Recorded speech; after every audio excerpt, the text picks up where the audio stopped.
Протестен собир на вработените во Националниот парк Галичица затечени реагираат на владината одлука да се смени вршителот на должност директор на установата Андон Бојаджи.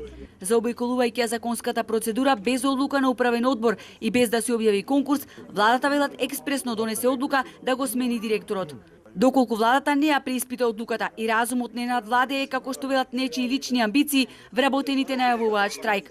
И да порачаме према тие што е донесле ова одлука да ја преиспитаат ова одлука, зашто да се врши промена на директор, раководител и менаџер, кој е за 14 месеци за неговиот мандат додека извршуваше оваа должност, односно вршител на должност или веде, паркот го донесе на еден чекор да стани вистински европски парк.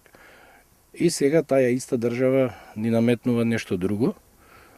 Односно, ако остане на снага оваа одлука, слободно можам да кажем, изборувам во име на сите вработени, дека паркот ќе вратиме назад од 10 до 15 години. Дискутабилно е дали установата сега ќе ги добие долгоочекуваните средства од европските фондови, со кои требаше да се покријат основните трошоци на паркот, а ќе беа доволни и за непречено работење во наредните 10 години, потенцираат од установата. Веќе почваме да трпиме последици, ако евентуално првите 150.000 евра не се додела на паркот.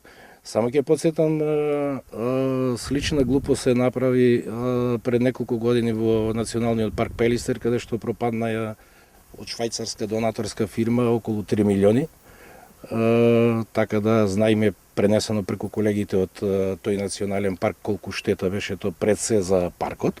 Неофицијално за нов директор на Националниот парк Галичица е именуван секретарот на Општинскиот комитет на СДСМ Васко Паскали, кој по вокација е правник.